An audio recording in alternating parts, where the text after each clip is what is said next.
Mais toi, tu ne m'avais pas aidé. Pourquoi est-ce que tu ne m'avais pas aidé? Il m'a dit, si on t'avait frappé, est-ce que tu étais morte? Mais tu es là. Ils t'ont frappé. Est-ce qu'ils t'ont tué? Amen, amen. Amen. J'ai dit ok. Je suis rentré à la maison. Les catholiques ont écouté ou entendu mon histoire. Ils m'ont fait venir à l'église. Ils m'ont posé la question, c'est quoi que tu as fait exactement? Tu as dit que tu as été loin du Saint-Esprit. Et tu parles. Tu as abandonné les prières catholiques. Tu as jeté le chapeau. Qu'est-ce qui t'est arrivé? Je leur ai dit que j'ai été baptisé du Saint-Esprit. Et c'est celui-là qui m'apprend à prier. Et cet esprit-là dit quoi exactement? Tu sais, lorsque tu es loin du Saint-Esprit, tu as envie tout le temps de prier, de parler. Ils m'ont regardé, ils ont ri. Ils ont dit ça, ce n'est pas le Saint-Esprit. Ce sont les démons qui sont en toi, les esprits mauvais. Fléchis les genoux. On va prier pour toi. Et on va te oindre de l'eau bénite. Et ces mauvais esprits vont partir. Je leur ai dit que je n'ai pas de mauvais esprits. Ils m'ont dit fléchis les genoux. J'ai dit je ne veux pas m'agenouiller. Et je n'ai pas besoin de cette eau bénite. Parce que celui qui est en moi, il est plus grand que cette eau bénite. J'ai refusé l'eau bénite. Ils m'ont chassé de l'église. Ils ont dit à mon mari, prends ta malade et allez-y. Mon mari est rentré en pleurant. Je lui ai dit, c'est ton problème, moi je ne suis pas malade. Je suis allé à l'église pentecôtiste. Là-bas il prie avec le Saint-Esprit. Le pasteur m'a bien accueilli. Il a commencé à m'apprendre comment prier dans le Saint-Esprit. Après 3 mois, il a dit c'est nécessaire pour toi que tu te fasses baptiser par immersion. Je lui ai dit vraiment ça c'est une épreuve. J'ai déjà été baptisé. J'ai été baptisé dans le Saint-Esprit. Pourquoi cet autre baptême? J'ai été prêché dans mon église. Lorsque tu t'es fait baptiser une deuxième fois, c'est un péché. C'est-à-dire tu vas transporter 2 croix. Je leur ai dit, mais ces 2 croix-là, où est-ce que je vais les emmener? J'ai refusé de me faire baptiser. Les pentecôtistes m'ont chassé. Je suis rentré à la maison. Je me suis dit c'est mieux pour moi de partir que de me faire baptiser une deuxième fois. Arrivé chez moi à la maison, mon mari à l'époque était encore catholique 100%. Il m'a dit où est-ce que tu vas? Les catholiques t'ont chassé à cause de tes troubles. Les pentecôtistes aussi t'ont chassé à cause de tes troubles. Prends tes bagages, vas-y chez toi, chez vous. Je ne veux pas rester avec toi. Je lui ai dit que Dieu te bénisse. J'ai pris mes bagages pour rentrer chez nous. En fermant, je me suis rappelé que chez nous ce ne sont que des catholiques. Je me suis dit qu'est-ce que je vais leur dire là-bas. Dieu, dis-moi, qu'est-ce que je veux dire? Oh. J'aime Jésus. Dieu m'a dit quelque chose de merveilleux. Il a dit déballe tes bagages et reste dans la maison. Et si ton mari te pose la question, pourquoi est-ce que tu ne rentres pas chez vous? Dis-lui que Dieu a refusé. Est-ce que mon mari sait si Dieu parle? Si ça, ce n'est pas ton problème. Toi, dis seulement comme je te l'ai dit. J'ai déballé mes bagages. Mon mari est rentré, il a dit, qu'est-ce qu'il y a? Pourquoi est-ce que tu ne peux encore rentrer chez vous? Je lui ai dit, Dieu a refusé. Comme un enfant. C'était une grande bataille. Dieu a dit reste là. S'il faut qu'on te frappe, laisse-toi frapper. Si on te chasse, reste à l'extérieur mais ne pars pas. Si c'est moi qui t'ai sauvé, ton mari sera aussi sauvé. Moi, je n'ai pas laissé mon mari. C'est comme aujourd'hui, les gens se séparent comme les animaux. Tu abandonnes la femme, tu abandonnes le mari. Mais chez Dieu, ce n'est pas comme ça. Ton jour est arrivé. Tu vas pleurer et il ne va pas entendre. Le divorce, c'est un péché. Peu importe la façon dont vous le décrivez aujourd'hui, c'est la parole de Dieu, c'est la même. Si tu veux, tu te maries, si tu veux, tu ne le fais pas. Mais sache que le divorce, ce n'est pas dans la volonté de Dieu. Un jour, j'ai écouté à l'église catholique, les gens ont reçu le Saint-Esprit. Plusieurs à l'église catholique. On les a chassés, ceux-là qui ont été loin du Saint-Esprit. Ils ont commencé à prier quelque part. Moi, je les ai suivis. Je suis allé les chercher. Maintenant, je me suis dit, ils sont comme moi. On a commencé à prier là. Nous n'étions pas catholiques. Nous n'étions pas protestants. Ils ont commencé à dire qu'il y a un secte qui a commencé là. Ils sont partis nous accuser au gouvernement. Le gouvernement nous a éparpillés de là. Nous avons dit nous allons aller poser la question à Dieu. Bien aimé, Dieu est Dieu. Dieu ne change pas. Il est le même. Hier, aujourd'hui, éternellement. Nous avons passé une semaine en prière. Nous avons demandé à Dieu qu'est-ce que nous devons faire. Dieu ne nous a rien dit. Les gens étaient fatigués. Ils sont rentrés chez eux à la maison.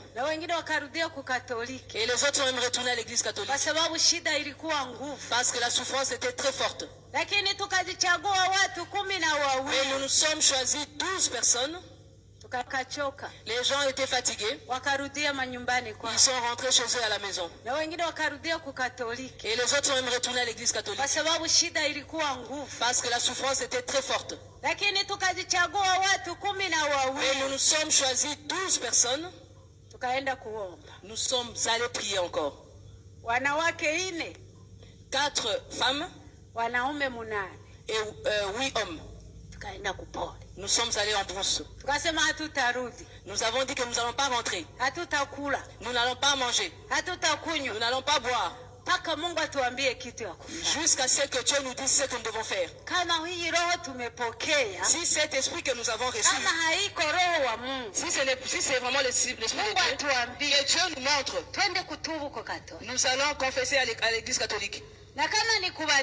S'il faut que nous nous fassions baptiser,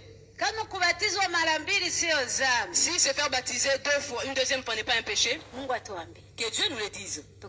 Nous sommes allés. Nous avons quitté la maison le premier jour. Lundi, nous sommes allés en brousse.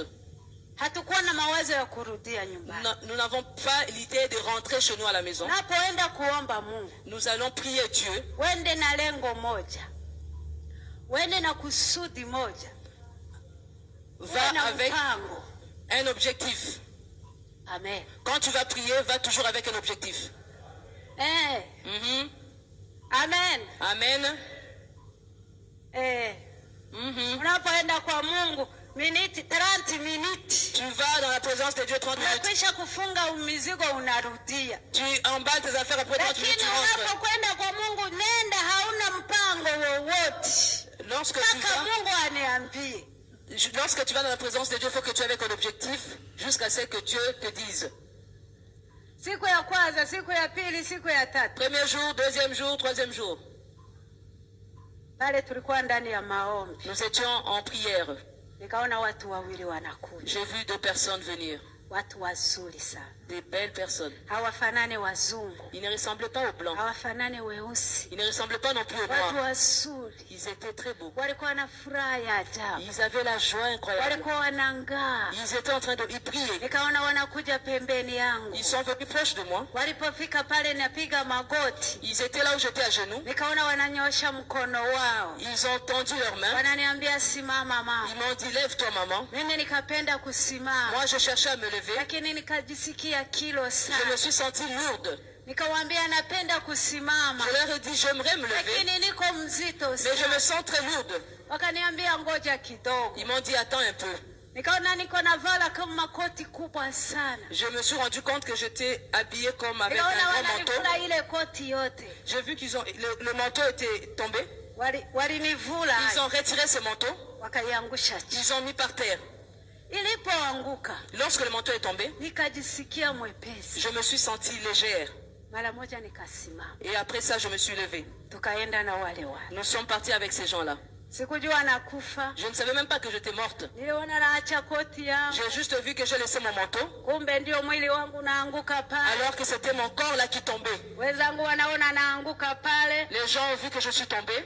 Sijui baliwekea kufanya nini. Je ne sais pas qu'est-ce qu'ils sont restés faire. Tukaenda na wale wale. Je suis partie avec ces 2 gens-là. Jambo la kwanza lililonifurahisha. La première chose qui m'a réjoui, nilipojiangalia, je me regardais. Nikaona nina mwili mzuri. J'ai vu que j'avais un très beau corps. Oh. Nikamwambia wale watu. J'ai dit à ces gens-là. Wandugu, kumbe kuna ingine miili mzuri hivi. Donc il y a aussi d'autres corps merveilleux comme celui-là. Wakaniuliza wewe hauna habari hiyo? Ils m'ont dit mais toi tu n'as pas cette nouvelle-là. Mbona unashangaa na ile mwili? Mais comment est-ce que ces corps-là t'étonnent? Hausomake Biblia? Tu ne lis pas la Bible? Nikasema mimi sijui kusoma. Je leur ai dit moi je ne sais pas lire, je ne sais même pas la Bible. Unasema kweli? Ils m'ont dit tu as dit la vérité. Mtu mwenye hasome Biblia, une personne qui ne lit pas la Bible hawezi kujua mambo ya mbinguni, ne peut pas connaître les choses du ciel. Lakini ungekuwa unasoma Biblia kila siku, si tu lisais la Bible tous les jours, kama ulisoma kitabu ya Wakorinto wa kwanza, si tu avais lu le 1 Corinthiens sura 15 chapitre 15 mstari wa 40 verset 40, pale ungejua kama kuna miili ya mbinguni na miili ya dunia. Là tu aurais su qu'il y a le corps spirituel et le corps terrestre. Mimi sitasoma. Moi je ne vais pas lire. Lakini wewe usome. Mais que toi tu lises. Sura 15. 15, 1 Corinthiens 15. Mstari wa 40. 40. Tukaenda sitasoma. Je ne vais pas lire. Muda wangu naenda. Mon temps est en train de passer. Neno la pili lililonifurahisha. Deuxième chose qui m'avait réjoui. Wakati tunazungumza na wale wale. Lorsque nous parlons avec ces gens, nilikuwa na akili nzuri. J'avais une bonne intelligence. Sikuona kama niko mfu. Je n'ai pas vu que j'étais morte. Kumbe wakati niliacha koti yangu, alors que j'ai laissé mon manteau, ni pale mwili wangu umebakia. C'est là que mon corps était resté. Tumeenda sasa. Nous sommes partis. Wenzangu waliona nakufa. Les gens avec qui nous étions ont vu que j'étais mort. Wakanyanyua mwili wangu. Ils ont pris mon corps. Wakauweka vizuri. Ils ont bien préparé. Wakaanza kulia. Ils ont commencé à pleurer. Wenzangu nimekwisha kujiendea. Moi j'étais déjà parti. Nilikuwa na akili mzuri. J'avais une bonne intelligence. Nilizungumza mzuri. J'ai bien parlé.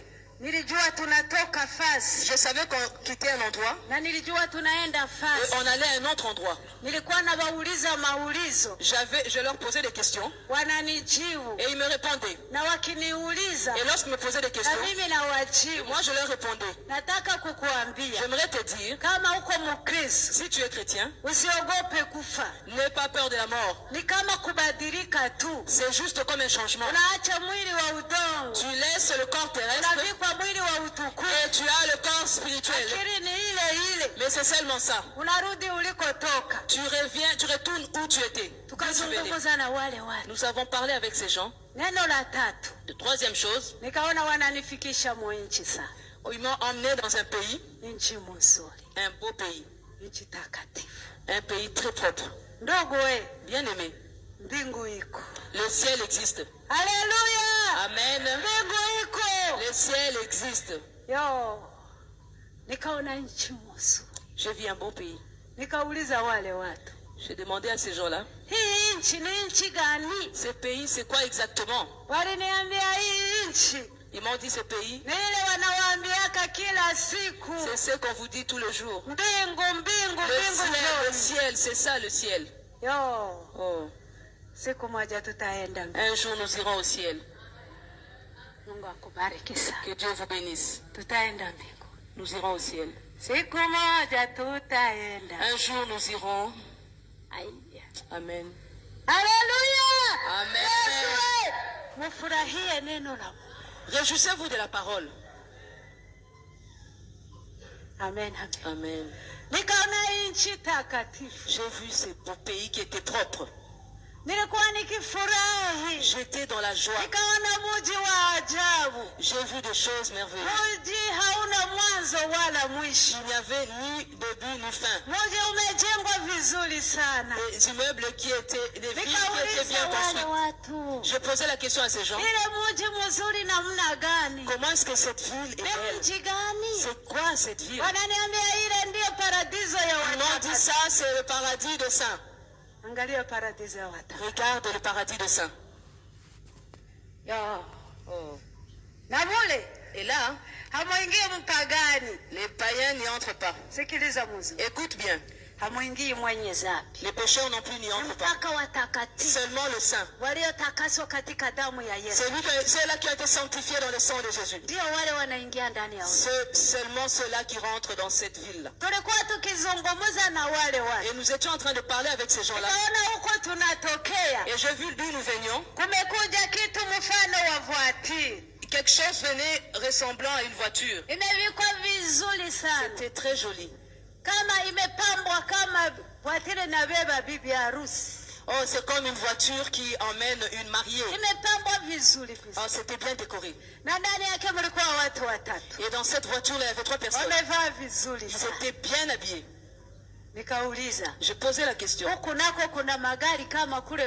Ici aussi, il y a des voitures comme chez nous sur terre. Ils m'ont dit ça là, c'est pas une voiture. Ça là, on appelle ça un char. Ces chars là,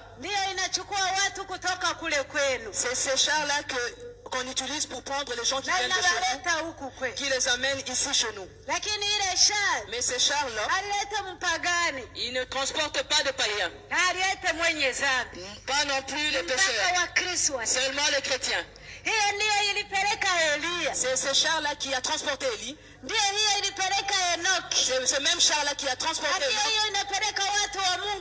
Et ce char-là qui prend tous les jours les enfants de Dieu. Acclamons pour le Seigneur. Alléluia. Amen. Que Dieu vous bénisse beaucoup. J'étais tellement dans la joie. J'ai posé une question. Pourquoi est-ce que vous ne m'avez pas transporté dans ces chars? Pourquoi est-ce que moi je dois marcher à pied? Pourquoi est-ce que moi je ne peux pas rentrer dans ces chars? On m'a dit, toi tu ne peux pas rentrer dans ces chars parce que ton temps n'est pas encore arrivé. Oh, j'ai pleuré. Mais lorsque nous étions en train de parler, ce char-là est rentré dans cette ville-là. J'ai entendu des cris. J'ai entendu de nouvelles chansons. Ils avaient des instruments qui chantaient. J'ai entendu beaucoup de choses. C'était merveilleux. Des belles chansons. Bien aimés, vous qui chantez pour le Seigneur, continuez de chanter pour Dieu. Guillaume, mon Guillaume, continue de jouer à ton instrument. Chante, continue de chanter pour Dieu. La Bible dit, la prédication va arrêter. Les prières vont arrêter. Mais nous allons demeurer éternellement en train de louer pour Dieu. Amen. Que Dieu vous bénisse. Si tu as le temps de chanter, prends bien soin de ton temps et continue tout le jour. C'est ça le travail que nous resterons faire au ciel. J'ai posé la question, c'est qui là qui chante bien là-bas? On m'a dit ce sont ces gens-là qui sont au paradis. Ils étaient en train de recevoir ces gens-là qui étaient dans le char. J'ai dit nous aussi, allons-y. Pour qu'ils puissent chanter pour nous. Ils m'ont dit, toi on ne va pas chanter pour toi. Parce que tu n'es pas rentré dans ces équipes-là. J'ai dit, il n'y a pas de problème, mais je veux juste voir comment est-ce qu'ils chantent. Nous avons couru vite. Lorsque nous sommes arrivés à la porte, j'ai vu, ils m'ont arrêté là. Ils ont refusé que je rentre. J'ai vu de là sortir quelqu'un, une personne géante, qui était grand et gros. Il était tellement beau. Il brillait.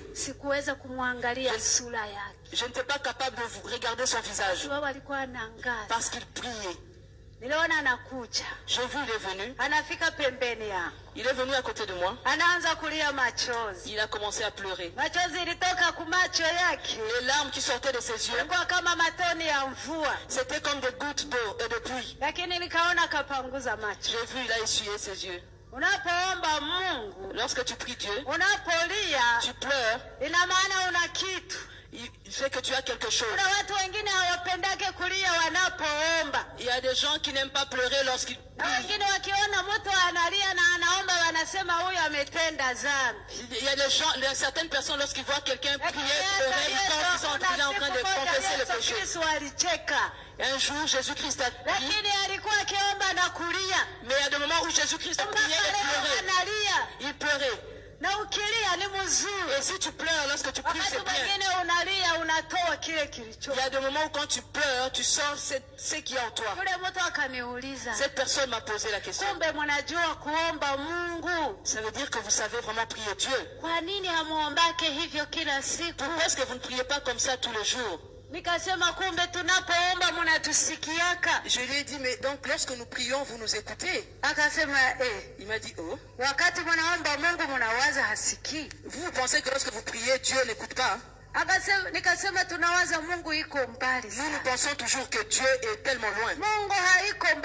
Dieu n'est pas loin avec ses enfants. Dieu est avec ses enfants. Il y a des gens qui prient Dieu, mais Dieu n'écoute pas. Et il y a d'autres personnes qui prient et Dieu les écoute. Mais je posais la question, ces gens-là qui prient et que Dieu n'écoute pas, de quelle façon est-ce qu'ils prient? Il m'a dit, un pécheur, lorsque tu pries sans confesser tes péchés, tes prières sont comme de bruit aux oreilles de Dieu. Quand tu pries et que tu dors, tes prières sont comme du bruit devant Dieu. Quand tu pries, quand tu dors. Lorsque tu pries avec le Saint-Esprit, lorsque tu pries et que tu as confessé tes péchés, lorsque tu pries et tu pleures, et que tu jeûnes, Dieu écoute vraiment bien. Nikasema kama Mungu alisikia. J'ai dit si Dieu écoute. Kwa nini hakutujibu maombi yetu? Pourquoi est-ce qu'il n'avait pas répondu à nos prières? Naye akaniuliza kwa nini ulikatala kubatizwa? Et lui m'a posé la question pourquoi tu as refusé de te faire baptiser par immersion? Nikasema nilishabatizwa zamani. Je lui ai dit que je me suis fait déjà baptiser. Ulibatizwa ubatizo gani? Il m'a posé la question quel genre de baptême est-ce que tu as reçu? Nikasema nilibatizwa maji juu ya kichwa. Je lui ai dit que j'ai été baptisé avec l'eau sur la tête. Lakini mjina la Baba na Mwana na Roho Mtakatifu. C'était au nom du Père, du Fils et du Saint-Esprit. Akaniuliza. Il m'a posé la question. Wewe ni Mkristo? Toi tu es chrétienne? Nikasema ndio. J'ai dit oui. Unaamini Yesu? Tu crois en Jésus? Nikasema ndio. J'ai dit oui. Yesu alibatizwa ubatizo gani? Jésus-Christ a été baptisé de quelle façon? Nikasema mimi sijui. Moi je dis je ne sais pas. Aliniambia hivi. Il m'a dit ceci. Yesu alibatizwa kwa mto Jordan. Jésus-Christ s'est fait baptiser au Jourdain. Kama unataka kufuata Yesu, si tu veux suivre Jésus, fanya vile Yesu alifanya. Fais exactement ce que Jésus-Christ a fait. Na hiyo ndio ubatizo ya kweli. Et c'est ça le vrai baptême. Na ndio ilikuwepo tangia zamani. Et ce baptême-là existe depuis longtemps. Lakini watu walianza kupunguza, mais les gens ont commencé à réduire sababu ya udhaifu wao, pour leur paresse. Lakini ubatizo wa kweli, mais le vrai baptême, na uliokuwepo tangu zamani, et qui existe depuis longtemps, ndani ya maji, c'est par immersion. Mengi. Dans l'eau, beaucoup d'eau. Mfano wa kufa na Yesu Kristo na kulamuka na Yesu. C'est la mort de Jésus et la résurrection de Christ. Mimi sikujibu tena. Moi je n'ai plus répondu. Akaniingiza ndani ya ule mji. Il m'a fait rentrer dans cette ville. Nikaona paradiso. J'ai vu le paradis. Nikaona watakatifu. J'ai vu les saints. Ndogo nikafurahi. Oh bien-aimé, j'étais dans la joie. Watu wazuri. Des belles personnes. Watu wananga. Les gens qui priaient. Watu wanajaa furaha. Les gens qui étaient remplis de joie. joie. Wakimuimbia Mungu. Ils étaient en train de chanter pour Dieu.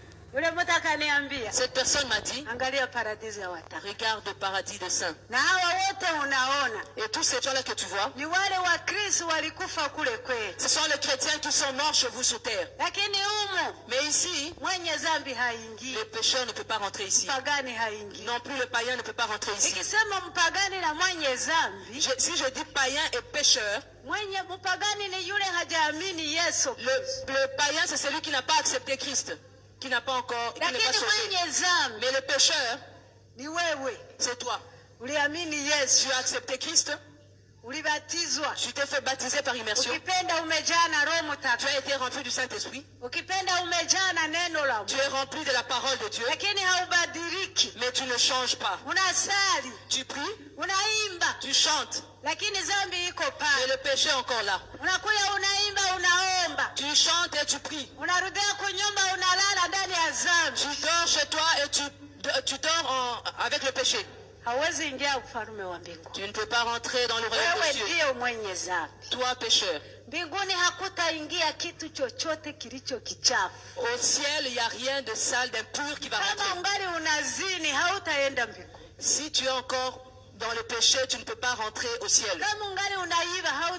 Si tu es encore en train de voler, tu ne vas pas rentrer au ciel. Si tu es encore dans la prostitution, tu ne vas pas voir Dieu. Si tu es encore en train de critiquer les gens, tu peux rester même chez toi à la maison. On vous prêche, vous n'écoutez pas. Vous écoutez la parole et vous ne changez pas. Toi, tu es pécheur.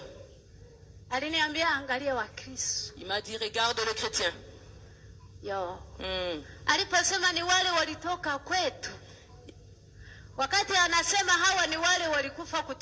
Lorsqu'il m'a dit que ça, ce sont des gens qui sont morts venant de la terre, j'ai dit, je vois si je me rencontrais des gens qui sont morts quand j'étais sur terre. Je voulais voir s'il y avait des hommes ou des femmes. S'il y avait de blancs ou de noirs. S'il y avait de jeunes ou de vieux. Et quand je regardais, j'ai vu quelque chose de merveilleux. Tous qui étaient là, ils avaient un même visage. Ils s'étaient habillés pareil. Ils étaient identiques. Il n'y avait pas de gros ni de mince. Il n'y avait pas de géant ni de petit. Il n'y avait ni homme ni femme. Il n'y avait pas de blanc ou de noir. Oh. Cet homme m'a dit, laisse avec tes pensées. Ici, il n'y a ni homme ni femme. Il n'y a ni blanc ni noir. Il n'y a ni jeune ni vieux. Tout chrétien, lorsqu'il meurt, il laisse son corps terrestre. Il prend le corps céleste. Tous ceux-là qui viennent ici, ce sont des chrétiens. Ils ont un seul corps. Ils ont une seule langue. Tous sont les enfants de même père. Alléluia. Amen. Que Dieu vous bénisse. Que tu sois un enfant de Dieu. Si tu es un enfant de Dieu, tu ne vas pas mettre les tribus dans ta tête. Tu ne vas pas choisir les religions. Tu vas aller comme tu es. Que Dieu vous bénisse. Sois appelé un enfant de Dieu.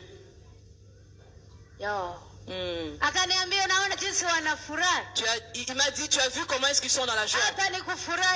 Ici c'est seulement la joie. Et ils vont quitter ce lieu. Et tous les jours ils prient pour qu'ils voient Jésus. Parce qu'ils n'ont pas encore vu Jésus. Et le jour qu'ils verront Jésus, ils seront encore plus beaux qu'ici. Ils auront encore une joie plus grande que celle-ci. Bien aimé, j'étais dans la joie. Il m'a dit, viens ici. Il m'a montré quelque chose d'autre. J'ai vu un pays extraordinaire. J'ai vu une ville extraordinaire comme les vitres qui brillent. J'ai regardé dans cette ville. Il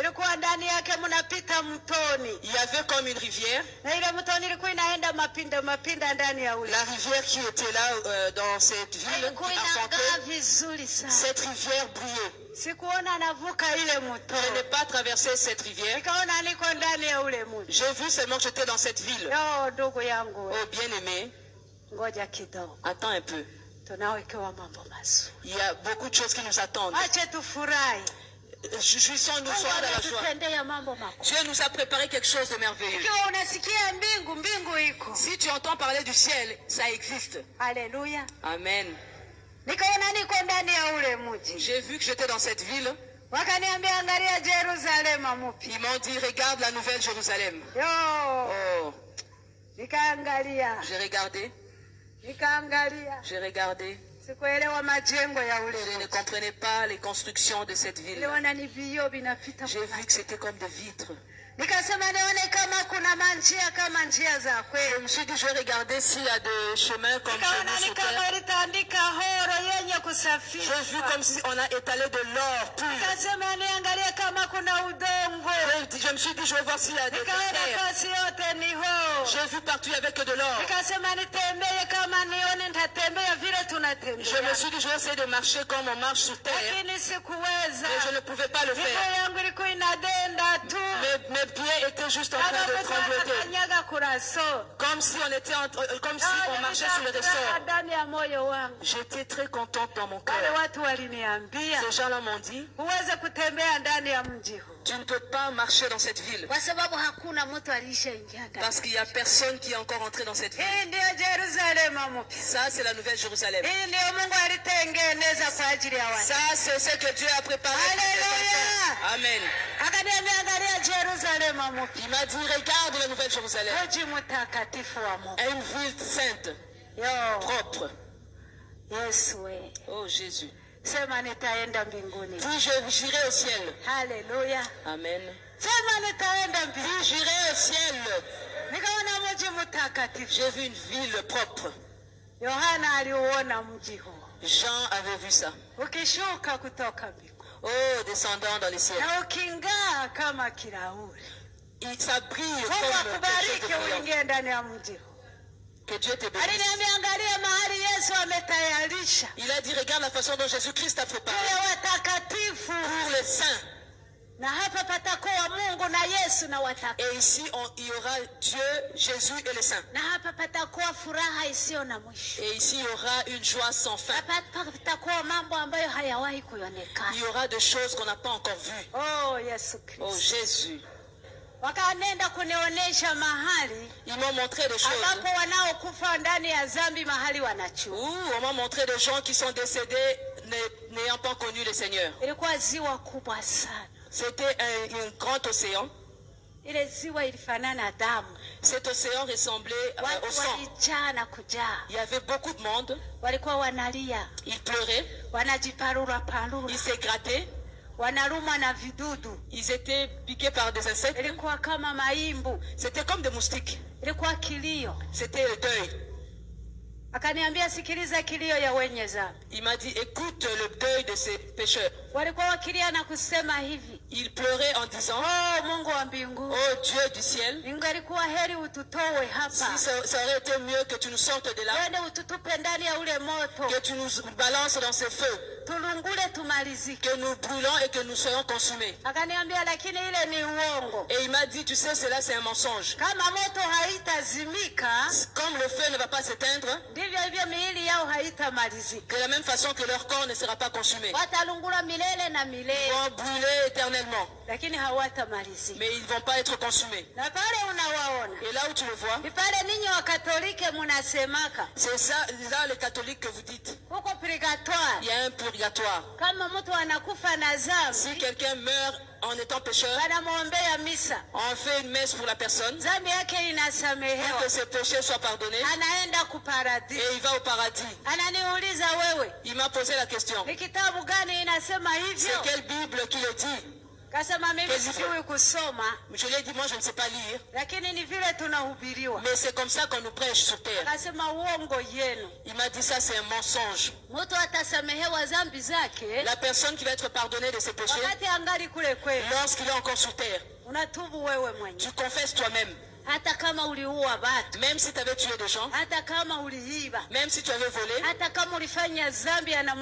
importe le péché que tu avais commis, lorsque tu confesses seulement et que tu abandonnes, Dieu va te pardonner et il va oublier. Mais après la mort, peu importe les messes qu'on fera pour toi, il n'y a pas de salut après cela. C'est par rapport à tes œuvres. C'est très amer. Regarde la façon dont ils attendent. Et là, ils sont en train d'attendre le feu.